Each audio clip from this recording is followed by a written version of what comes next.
Olá a todos, sejam bem-vindos a mais uma videoaula do meu canal. Meu nome é Ronaldo Gismondi, eu sou professor de Clínica Médica na Universidade Federal Fluminense e diretor médico dos produtos digitais da AFIA. Eu estou aqui para vocês para contar um pouquinho desse dia a dia da medicina hospitalar.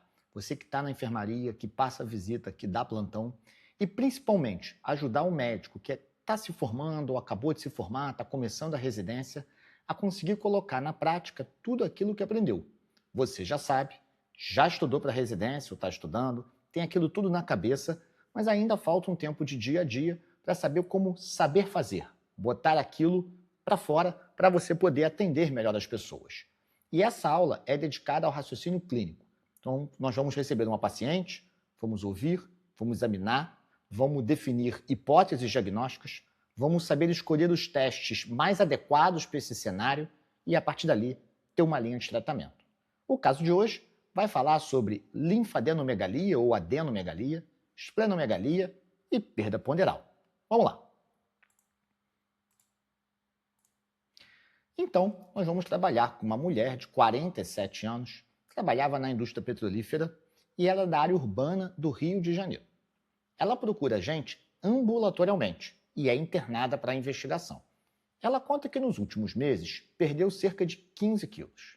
Vem se sentindo muito fraca, e aqui um ponto importante. Às vezes, a pessoa usa o termo cansaço, e é um pouco difícil você no início diferenciar o cansaço, se ele é um quadro respiratório de falta de ar, de dispneia, ou se ele se aproxima da fadiga e da astenia, essa sensação de não ter energia ou de uma queixa mais muscular. Aqui, a queixa tinha muito mais a ver com fadiga e astenia do que com dispneia. Além disso, ela contou que havia um caroço no pescoço. Até então, a gente não sabia exatamente o que o caroço era, se era um cisto, um abscesso ou um linfonodo. Fizemos uma revisão de sistemas, como todo bom clínico, não tinha febre ou sudorese noturna e não tinha outros sintomas sistêmicos além desses. Não tinha comorbidades, uma moça relativamente ali de meia idade, 47 anos, não usava remédio diário, na história familiar só aparecendo coisas normais do dia a dia, por isso que a gente não salientou nada. Ela também não fumava, não bebia, era sedentária e não usava drogas ilícitas. Então, finalizada a anamnese, a gente foi examiná-la. E a gente começou a perceber. Ela estava um pouquinho hipertensa, mas não fazia acompanhamento médico, era a primeira consulta, podia ter um pouquinho de jaleco branco aqui, um pouquinho taquárdica, nitidamente emagrecida, né? Aqueles sinais que a gente pesquisa na têmpora, na bola de Bichard, nos interócitos da mão, sem dúvida. Ela tinha um emagrecimento aparentemente patológico, esse é um dado importante no exame físico. Moderadamente hipocorada, e aquilo que ela chamava de caroço no pescoço, a gente percebeu que eram linfonodos. Pegavam tanto a cadeia cervical anterior quanto posterior, eles eram bilaterais. Eles eram móveis, um pouquinho endurecidos, lembrava a consistência de uma borracha, não tinha nenhum sinal flogístico, o maior deles devia ter cerca de 2,5 centímetros, eu brinco com meus alunos como se fosse uma azeitona, em vez de um amendoim. Esse é o linfonodo que preocupa. No abdômen, o baço era palpável, ela não tinha nenhuma queixa, foi um achado, exame clínico, não era um baço gigante, ele não chegava à cicatriz umbilical, ele talvez fosse ali 1 ou 2 dedos abaixo do rebordo costal. Não achamos mais nada. Então, com base nisso, nas coisas que a gente ouve e nas coisas que a gente examina, a gente constrói a lista de problemas, né? Às vezes, eu tenho um doente que fala pouco e eu vou ter que explorar com ele mais detalhes da história. Às vezes, eu tenho um doente que fala muito e aí o excesso de informações pode acabar confundindo você e aparecendo muitas queixas que às vezes não se sustentam ou não incomodam tanto o paciente. A lista de problemas ela é justamente depois do seu filtro. Você examinou, conversou, examinou, viu aquelas coisas que de fato ou são mais graves pela sua escuta ou sua observação, ou as coisas que mais incomodam o paciente. E você monta aqui e a gente vai se concentrar então nessa perda de peso que não só ela fala, é quantitativamente importante, mas tem sinais no exame físico, uma síndrome consumptiva, ao linfonodo que ela se queixou e a gente palpou, e ao baço que a gente achou. A partir daqui, qual é o passo a passo do raciocínio clínico? Depois que eu ouço e examino, a próxima etapa é a avaliação. O que eu devo pensar? Primeiro, há um risco de vida imediato, então eu estou atendendo uma pessoa, eu tenho que ter na cabeça de que assim, alguns sintomas como dificuldade respiratória, alterações agudas da pressão arterial, principalmente hipotensão, uma flutuação do nível de consciência, a exposição a uma toxina ou trauma potencialmente perigosos, eles são coisas que vão demandar de você uma ação imediata, que é o tratamento empírico. É claro que isso é muito mais comum no pronto-socorro e não no ambulatório, igual a gente fez aqui. Mas essa é sempre a primeira conduta. A seguir, você vai tentar estabelecer o diagnóstico, né? Ela tem um conjunto ali de sinais e sintomas que ela não sabe o que está causando, parecem ser doenças sérias e a gente tem que, então, tentar diagnosticá-la. Eu vou ensinar já como a gente faz isso. E, por fim, a gente tem que, uma vez diagnosticado, tentar estabelecer a gravidade ou estadiamento. E agora, então, que a gente vai para o nosso grande rascunho para poder pensar nisso um pouquinho. Então, vejam bem, eu tenho a parte subjetiva, que é a parte que eu ouço, eu tenho a parte objetiva, que é a parte que eu examino, e eu tenho essa avaliação, que é a hora que eu estou pensando e como eu falei com vocês em 3 etapas. Nós ouvimos que a nossa doente tem perda ponderal. Então esse é um item que vai para a nossa lista de problemas. Nós já vimos que é uma perda ponderal significativa pela quantidade, pelo aspecto de emagrecimento. E agora eu tenho que tentar fazer o diagnóstico. Quando a gente vai diagnosticar uma pessoa, e aí quem não assistiu ainda a minha outra aula sobre abordagem da dispneia, eu chamo muito vocês para verem, acho que é super importante, você dando um like aqui no canal, você se inscrevendo, você ajuda esse conteúdo a chegar a mais pessoas. A gente tem que pensar o seguinte, há 2 formas de fazer o diagnóstico. O raciocínio tipo 1, intuitivo, eu bato o olho e falo, cara, é isso. Então muita gente aqui vai bater o olho e já vai ter uma hipótese diagnóstica que provavelmente é correta. E aí, quando eu vou assim, que é o diagnóstico assim, dos resfriados, da infecção urinária, da gastroenterite, da enxaqueca, da hipertensão, você tem que estar de olho no quê? Se tem alguma coisa inapropriada, que aquela sua hipótese não explica, ou se você tem os chamados sinais de alerta para uma doença orgânica grave. Sempre que você tem coisas inapropriadas, ou o sinal de alerta para uma doença orgânica grave, que é a perda ponderal, você tem que usar o tipo 2, que é o raciocínio analítico. Como o tipo 2 é construído? Você vai pegar os principais sinais ou sintomas, vai agrupar conforme tem uma relação fisiopatológica entre si. Então, por exemplo, na perda ponderal está o sintoma de perder peso e o sinal de emagrecimento patológico na face que eu citei. Eles estão juntos, são a mesma coisa. Então, nesse caso, você vai pensar quais são as causas de perda ponderal. E a partir dessas causas, você vai tentar chegar mais ou menos ali a 2 a 4 hipóteses, não é um número fixo. Se você só tiver uma hipótese, você provavelmente está fazendo um fechamento precoce e está pensando pouco no que pode ser. Mas se você trabalha com 10 hipóteses, você está muito perdido. Porque se você for usar exame complementar para testar 10 possíveis causas para perda ponderal, você vai acabar tendo que usar muito exame, gastando muito dinheiro, e tem uma chance enorme do exame complementar te mostrar achados que não têm valor. E isso às vezes causa muito dano ao paciente. Os pacientes gostam de fazer exame, eles acham que os exames dão certeza ou segurança para eles, mas os exames também são uma armadilha, pois podem mostrar alterações que vão deixar ele preocupado, que vão levar a procedimento e que nem sempre tem importância clínica. Às vezes aquilo não vai dar em nada. Nesse caminho, eu tenho que pensar então, ok, perda ponderal, Ronaldo falou, a primeira etapa do perda ponderal é pensar nas causas dela. Ué, mas eu tenho muitas causas. Se eu abrir o livro Harrison, eu tenho várias causas. É difícil você pensar uma a uma. Então, uma forma de você fazer isso é a analogia que eu faço com uma busca do Google. Quando você quer sair para jantar, você não escreve restaurante no Rio de Janeiro. Você vai ter que dizer o tipo de comida, o preço, o bairro, ver o horário. Aqui é a mesma coisa. Em vez de eu olhar todas as causas de perda ponderal, eu tenho que pensar ou no sistema que eu acho que está acometido, por exemplo, aqui o sistema reticuloendotelial, ou eu posso pensar na fisiopatologia, no mecanismo da doença, e aí dentro daquele mecanismo eu vou pensar quais doenças podem ser. Na perda ponderal, como é que a gente ensina isso? Eu posso perder peso porque eu, por exemplo, aumentei o meu metabolismo. A gente sabe que as doenças endocrinológicas, né? Então aqui eu chamo muito endócrino, eu estou pensando num diabético com poli, né? Ele tem glicemia tão alta que ele faz poliúria, ele com isso fica com polidispepsia e polifagia. Eu tenho também o hipertireoidismo, vou escrever como TSH aqui no jeito rápido de escrever. O hipertireoidismo também é um elemento desse. Mas nas duas doenças, a perda ponderal não é um mecanismo isolado. Se for no diabetes, eu vou ter polifagia com polidispepsia, poliúria. Se for no doente com hipertireoidismo, eu vou ter que ter no conjunto aí exoftalmia, bócio, tremor, sudorese, algum outro sinal ou sintoma que essa doente não tem. Um outro mecanismo para a perda ponderal é a má absorção, são as causas da gastro. Aqui, preste atenção, não é o cara ter intolerância ao glúten. Aqui eu estou falando de você comer, não absorver caloria e ter diarreia. Então são pacientes com diarreia crônica. Nesse cenário, eu preciso ter diarreia como sintoma principal, coisa que o nosso doente não tem. Então, muitas vezes, isso acaba acontecendo, então, muitas vezes, a gente acaba tendo uma situação em que eu vou chamar genericamente de catabolismo. O que é o catabolismo? Catabolismo são doenças em que eu vou aumentar exponencialmente a produção de citocinas. Só que ao contrário da sepse, que são aquelas citocinas de um perfil agudo para combate a uma bactéria ou um vírus, eu aqui estou trabalhando com aquelas citocinas que estão cronicamente elevadas, é uma resposta diferente do sistema imune.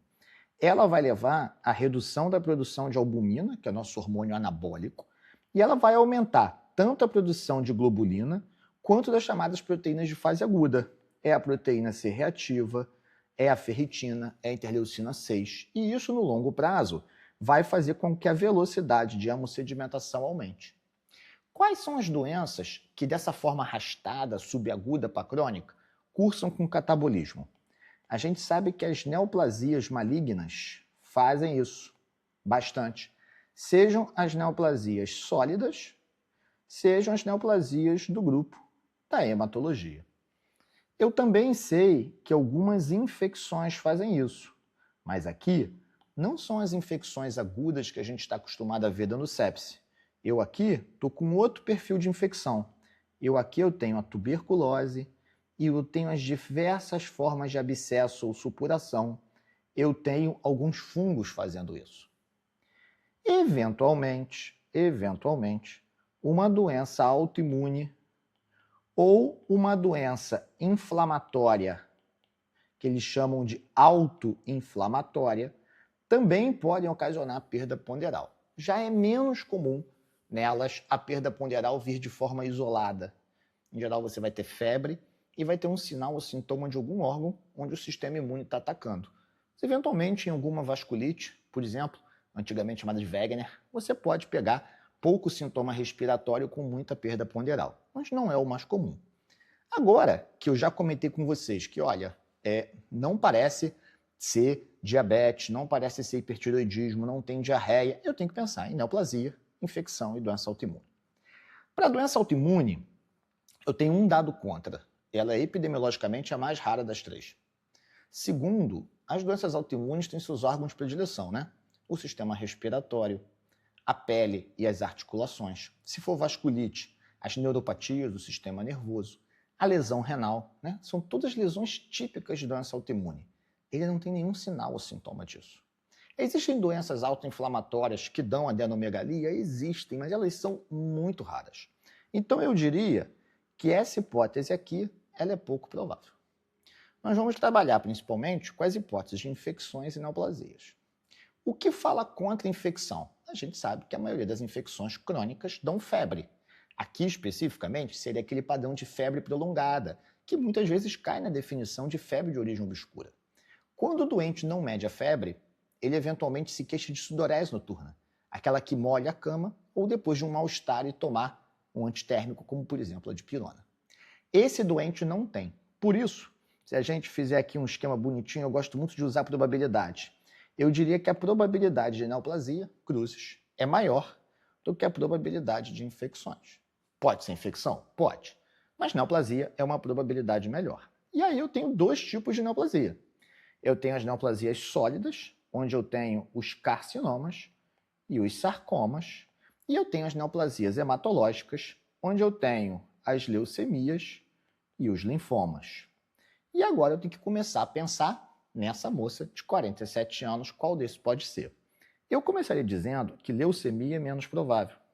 As leucemias, como regra geral, elas dão um quadro de pancitopenia ou alguma citopenia. Então, infecção, sangramento são comuns. Ela tem hipocorada e ela tem astenia. Então, ela pode ter anemia. Mas eu diria que a leucemia é a menos provável dessas. A presença de adenomegalia e do baço, faz do linfoma a nossa possibilidade principal. Porque eu tenho dois sistemas reticuloendoteliais ligados ao sistema hematológico em locais distantes, né? Um em cima e um embaixo do diafragma. Se fosse só o linfonodo do pescoço e se fosse um linfonodo mais duro e mais fixo, eu botaria mais peso num carcinoma ou num sarcoma, que é raro. Mas esse linfonodo com a esplenomegalia, o linfoma certamente é a minha possibilidade principal. Eu tenho linfoma de Hodgkin, não Hodgkin, célula T, célula B, mas nesse momento, para o clínico, essa não é a prioridade. A prioridade é, bom, eu preciso, primeiro, afastar a hipótese infecciosa, segundo, confirmar. Mas para não deixar vocês com dúvida, eu vou ampliar o meu leque. Vamos supor que em vez de perda ponderal, eu começasse investigando a adenomegalia. Quando eu tenho adenomegalia, eu tenho um sinal de alerta. Eu ouvi, eu examinei, lembra do SOPER em cima? Ó? Ouvi, examinei e eu preciso planejar. A gente nem chegou no plano ainda, tá aqui, ó, planejar. Quando eu tenho adenomegalia, eu tenho que pensar nas causas de. É o raciocínio tipo 2. São várias. Então, eu vou precisar de um filtro.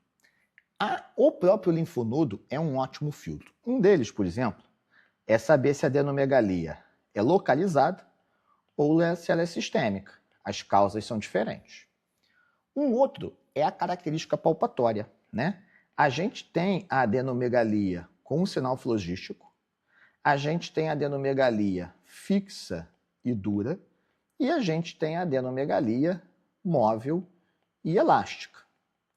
Quando a gente tem ela flogística, a gente pensa em infecções. Então, quando está aqui, eu penso em infecção. Infecção muito comum aqui, tuberculose. Se for muito agudo, o estáfilo também pode fazer isso. Quando eu tenho ela fixa e dura, eu vou pensar em neoplasia sólida, são aquelas que a gente comentou lá em cima. Mas quando ela está móvel e elástica, e esse é a maioria dos casos, ele cria um problema para a gente. Porque eu posso ter uma causa benigna, que é a causa reacional, e eu posso ter a causa hematológica maligna, que são justamente os linfomas. Como causas reacionais, a gente tem, por exemplo, uma infinitude de infecções. HIV, as síndromes mononucleose-like, né, que tem o Epstein-Barr, citomegalo, toxoplasmose e muitos outros. A grande questão é, quando a perda ponderal é muito intensa e você não tem nenhum histórico gripal ou de febre, não tem jeito.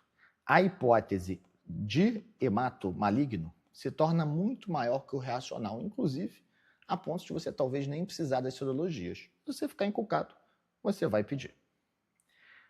Depois, a gente desce e a gente vai pegar a esplenomegalia, né? Alguns doentes, eventualmente, vão se apresentar para a gente com o baço grande e nenhuma outra alteração. Quando você tem uma esplenomegalia maciça, é mais fácil, porque você tem causas de esplenomegalia maciça que cabem na palma da mão. Mas nesse caso, uma esplenomegalia moderada, a gente vai precisar olhar causas de. São muitas causas de esplenomegalia. Então, eu uso um filtro. Por exemplo, a esplenomegalia, ela pode ter uma causa vascular. A causa vascular mais comum é a hipertensão porta. Mas essa também pode ser, por exemplo, uma trombose na veia esplênica. Eu tenho as doenças infiltrativas, doença de Gaucher, doença de Fabry, né? Que o depósito ocorre no baço, mas comumente a pista aqui é também ter hepatomegalia. É raro ser só isso. E a gente lembra que o baço tem a polpa, e são dois tipos de polpa. Na polpa vermelha, eu posso ter um processo reacional.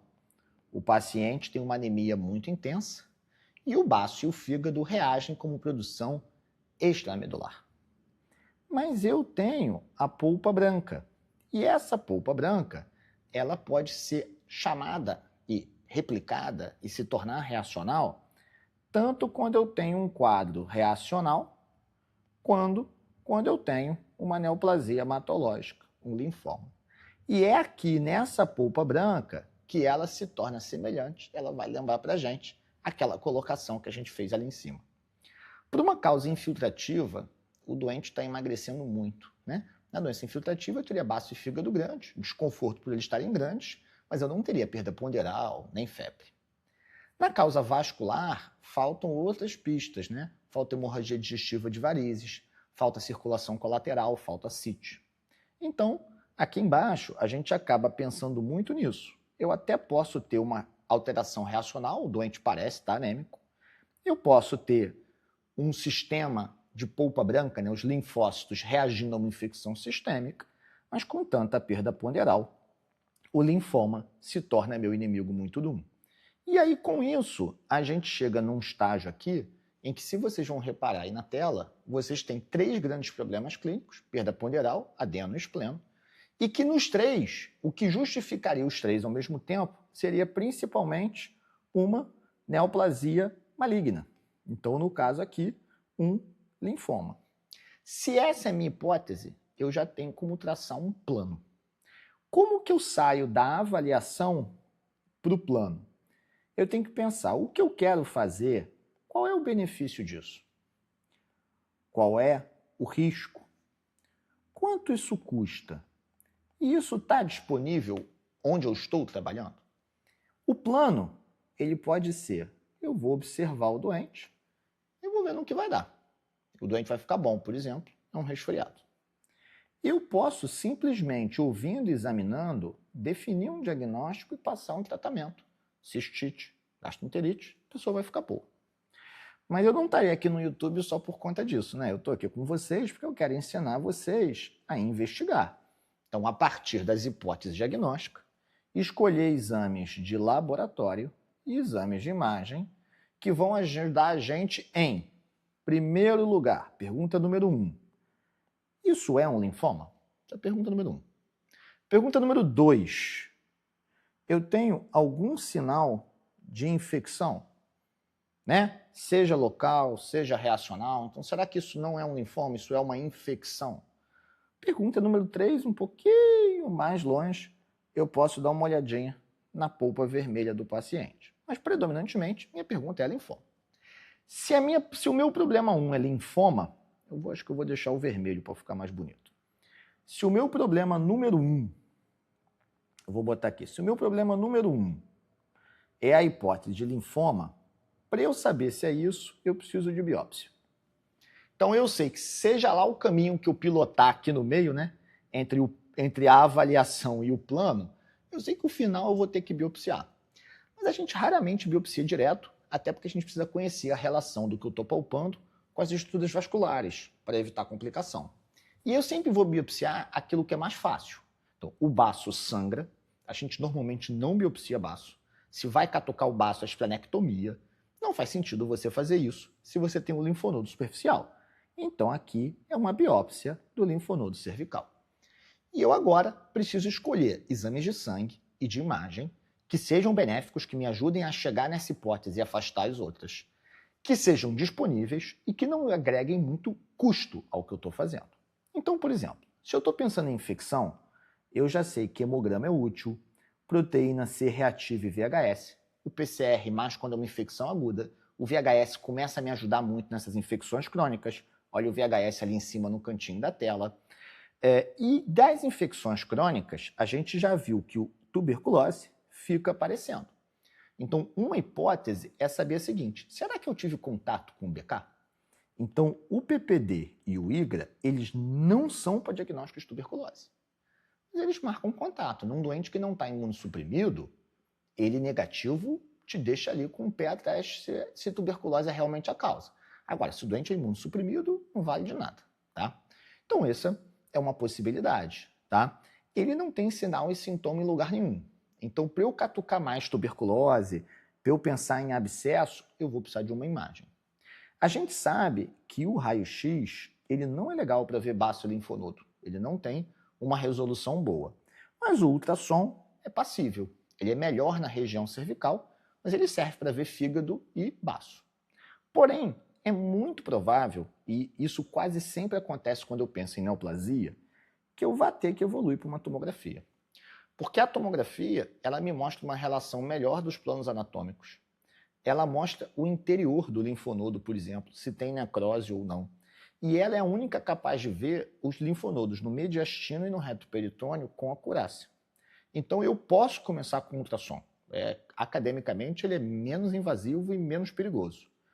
Mas eu provavelmente vou precisar de TC. É por isso que em muitos hospitais, quando a TC está disponível, o doente não tem gestação e o doente não é alérgico ao contraste, a função renal é boa, ou seja, você minimiza o risco da TC, você parte direto para a TC.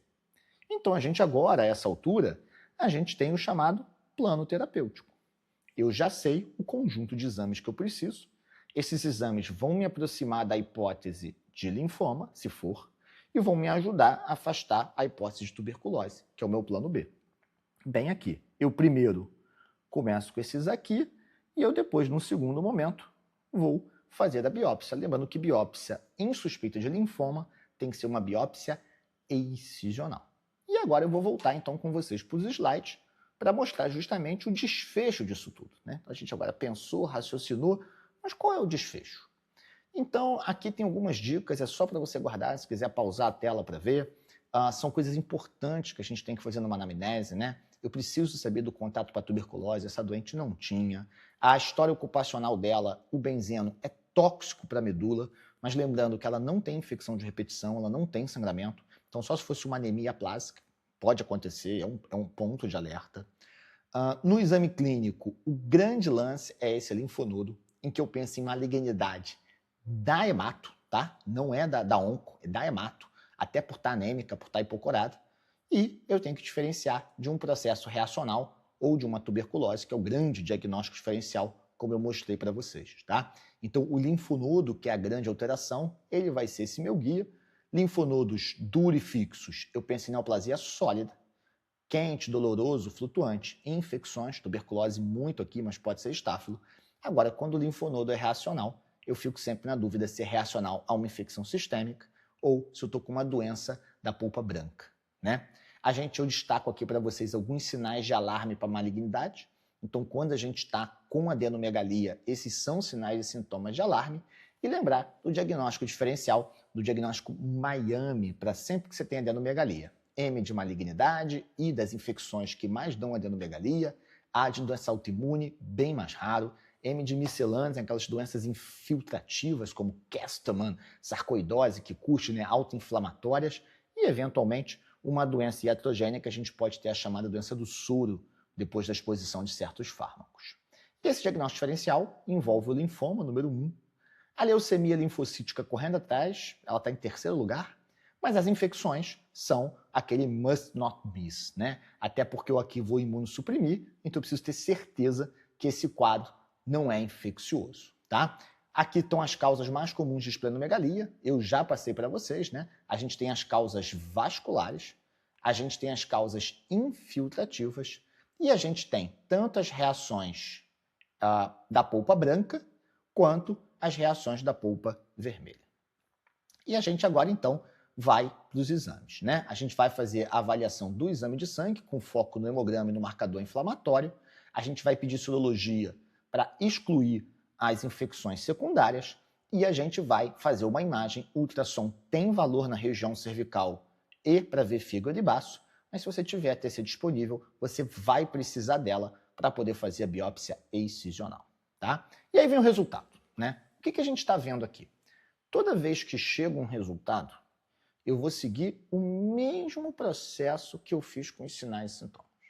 Então, chegou um resultado, a gente vai. Primeiro, há risco de vida? Por exemplo, chamou hemoglobina hematócrito. Será que aqui eu tenho que transfundir? Então, a gente já sabe que o ponto de corte de hemoglobina para transfusão, em geral, é 7. Mesma coisa, chegou sódio e potássio. O potássio está um pouquinho baixo, está 3,4.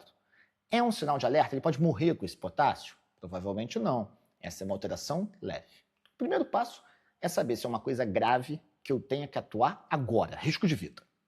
Número 2 é, o que está causando isso? Qual é a causa da anemia? Uma anemia normocítica. Qual é a causa da disfunção renal? E, por fim, a terceira etapa é, eu já sei que não tem risco de vida imediato, eu tenho tempo de pensar, eu estabeleço a causa para aquilo, e aí eu vou ver se aquilo é grave. Então vamos dar um exemplo. Esse potássio aqui, ele é uma alteração leve. Um potássio 3,4, eu posso repor isso por via oral sem problema nenhum.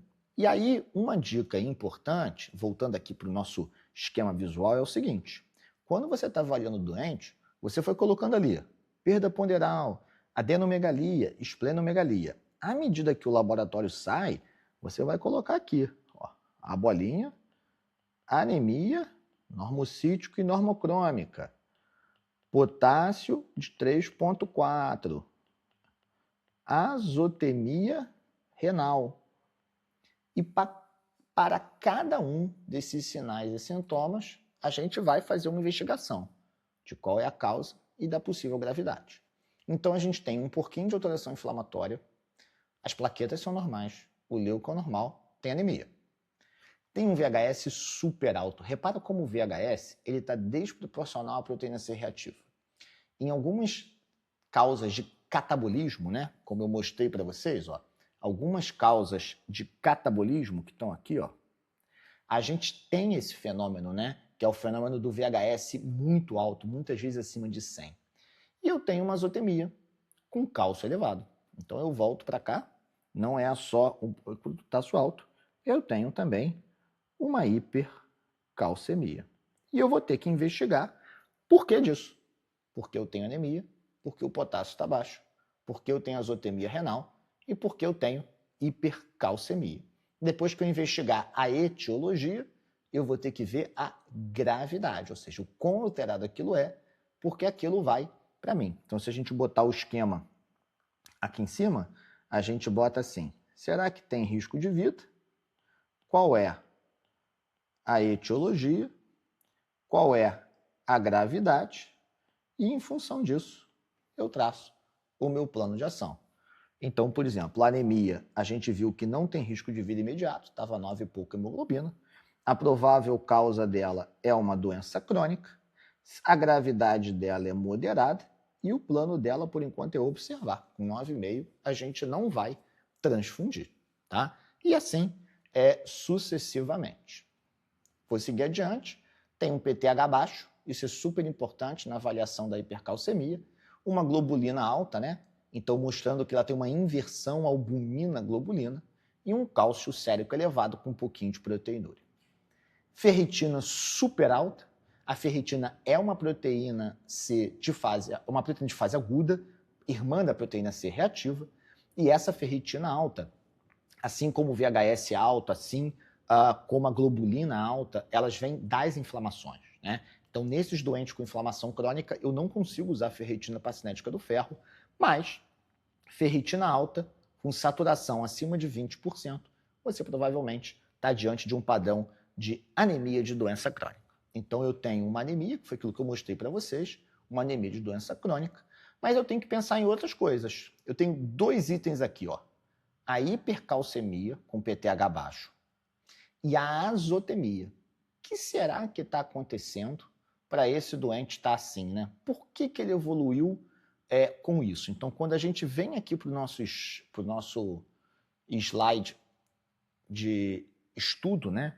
Então, por que esse cálcio está alto? É uma hipercalcemia com PTH baixo. E aí eu tenho que lembrar do que faz hipercalcemia com PTH baixo, que eu vou mostrar para vocês. A gente tem, por exemplo, as metástases ósseas, elas fazem muito isso. Mas a gente tem também a hipervitaminose D, que são 2 coisas. Essa hipercalcemia, ela com frequência causa poliúria, por tubulopatia, e essa poliúria ela vai justificar a perda da função renal por desidratação e o potássio baixo.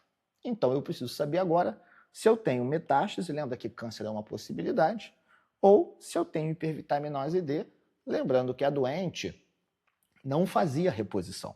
Então, aqui, o meu plano vai ser dosar a vitamina D, para saber o que está acontecendo.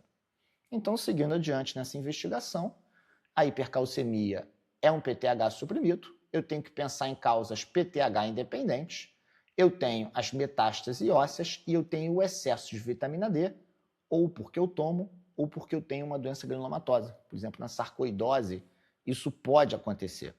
E no caso da nossa doente, essa vai ser pela doença de base dela. Ela fez uma imagem, esse caso começou pela radiografia. A radiografia já mostrava adenomegalia, tá? Tanto aqui no PA, ó, vocês observam o alargamento do mediastino, quanto no perfil, aqui nessa região, do mediastino antero-superior. Então, ela não só tinha adenomegalia cervical, ela não só tinha a esplenomegalia, como ela tinha também essa linfonodomegalia mediastinal. Não tinha no reto peritônio, tá? Não vai mudar em nada o caso, e vai. E aí, então, ela foi para a biópsia. A biópsia foi do linfonodo cervical, não era tuberculose, não era infecção fúngica, era um linfoma de Hodgkin clássico por esclerose nodular.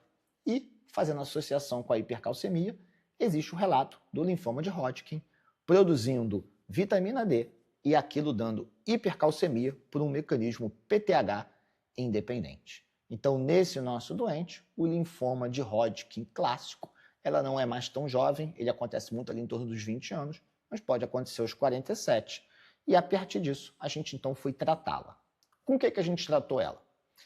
Por causa da hipercalcemia, a gente fez hidratação com salina, não precisou de furosemida, né? A furosemida é o diurético que bota o cálcio para fora. Eu não posso fazer tiazídico. Tiazídico é de seguro o cálcio. Então, nesse caso, a gente não precisou de diurético de alça, ele baixou com salina, a gente fez o bifosfonato, a disfunção renal não era tão grave, tá? Não precisou de calcitonina, não tinha dor óssea. E a gente não quis começar o corticoide de imediato. Por quê? A gente já sabia da hipótese de linfoma e a gente ficou com medo do corticoide mascarar o diagnóstico, tá? Então a gente esperou a biópsia e uma vez que a biópsia foi feita, aí sim a gente associou o corticoide ao esquema de oncohematologia, né? Ela foi estadiada e ela foi encaminhada para um esquema ABVD, que é um dos esquemas de quimioterapia clássicos que tem. Então, nessa doente, abordagem inicial, causas de perda ponderal, causas de adenoesplenomegalia, penso nas hipóteses principais, vejo qual é mais provável, qual é menos provável, traço uma estratégia diagnóstica. Nesse caso foi laboratório com imagem e após a imagem, a biópsia do linfonodo. Quando o laboratório chega, eu tenho que estar atento. Novos problemas podem surgir. Aqui nós vimos azotemia, hipercalcemia importante e um potássio um pouquinho baixo, além de anemia. Para cada um deles, qual é a causa? E a gente viu que o linfoma está associado a hipervitaminose D, hipercalcemia por um mecanismo não dependente do PTH. Isso fez desidratação, azotemia e potássio baixo. E a partir dali, eu trato também essas alterações laboratoriais quando elas vêm. Convido vocês a assistir os outros vídeos do canal. Em breve, eu trago mais novidades aqui para vocês. Um abraço e até a próxima.